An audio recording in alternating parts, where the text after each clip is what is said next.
Muito bem, pessoal, aqui é o professor Baroni e hoje nós vamos falar do RBR Alpha Fundo de Fundos. Nos siga nas redes sociais, @professor Baroni e @Suno Research. Seguindo em frente, então, a administração desse fundo é do BTG Pactual, a gestão é da RBR Asset, o segmento é de fundo de fundos, ou seja, um FOF, patrimônio total de 75 milhões, taxa de administração de 0,20, taxa de gestão 0,80, então somando as duas, 1% ao ano. Taxa de performance, 20% do que exceder IGPM mais 3 no semestre ou apenas 4,5% direto aí também no semestre. Então tem dois gatilhos que podem ativar a taxa de performance. O início do fundo em 2017, praticamente um ano de existência, quantidade de emissões apenas uma, número de cotistas aí quase 2.700 investidores e número de cotas aí quase 810 mil cotas. O RBR Alpha é negociado com o ticker RBRF11 na B3, tem um peso unifix relativamente baixo, 0,25, e apresenta uma razoável liquidez. Apesar da sua quantidade de cotistas e do seu peso unifix, tem uma boa liquidez. O fundo tem mandato de gestão ativa e nasceu com uma proposta muito clara de alocação, conforme nós vamos descrever a seguir. Então essa é a principal proposta do fundo. Ele tem 4 estratégias principais, obviamente a mais importante é a Alpha, por isso que origina aí o nome desse FOF. Então a principal estratégia é buscar ativos que investem diretamente em imóveis prontos, que majoritariamente estejam bem descontados, abaixo do custo de reposição, com o objetivo de capturar uma expressiva aí valorização dos ativos. Os ativos beta já são as posições táticas, portanto fundos que têm assim um pouco mais de dividendo estável, um pouco mais de estabilidade nas distribuições.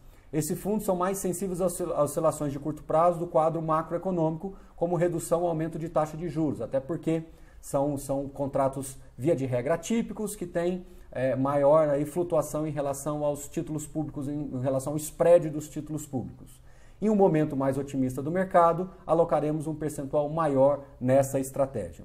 A outra estratégia são CRIs, geração de retornos aí com base nos CRIs, que tenha que tem uma qualidade de dívida bastante sólida, com garantias sólidas, com toda uma operação bem estruturada. O retorno esperado é no caso, também olhando para o spread da NTNB, somando então mais 2%. Mas lembrando mais uma vez que o objetivo dos CRIs aí é minimizar o risco do fundo buscando operações bem estruturadas.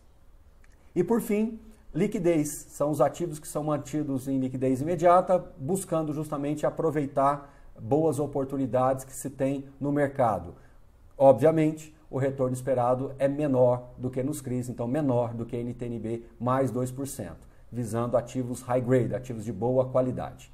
Bom, embaixo tem uma tabela muito didática que mostra como é que é a alocação mínima e máxima e aonde está posicionado o fundo com base em referência de setembro de 2018, portanto, no fechamento do terceiro trimestre de 2018. Então observe que a estratégia Alpha, ela pode variar de 40% a 80% do PL do fundo e hoje está aí próxima a 55%, que é essa barrinha vermelha. A estratégia Beta, ela pode ir de 0 a 20% e hoje aí está perto de 10%. A estratégia de CRI, ela pode ir de 10% a 33% e hoje ela está perto do teto, um pouquinho acima de 30%, então bastante alocado em CRIs. E liquidez, ele pode ir de 0 a 20% e hoje aí está por volta de 7%, alguma coisa assim. Então esse é o retrato atual do RBRF11. Então o que a gente pode trazer como destaque desse fundo? O altíssimo grau de transparência em seus relatórios gerenciais. De fato, os relatórios gerenciais desse fundo têm um nível de informação para o cotista bem diferente aí do que a gente estava acostumado. Então, grande divisor de águas no mercado, a estratégia de comunicação desse fundo junto ao cotista.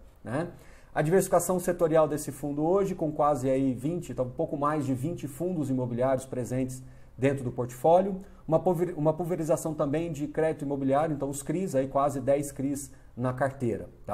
E o grande desafio de alocação dos FOFs, né, é justamente o timing de mercado, procurando justamente acertar a mão em relação ao que se diz ganho de capital versus renda, ou seja, aquilo que realmente entra no bolso do cotista, normalmente é mesclado entre essas duas grandes principais estratégias. Então esse continua sendo o desafio, não só do RBRF11, como de todos os outros FOFs no mercado.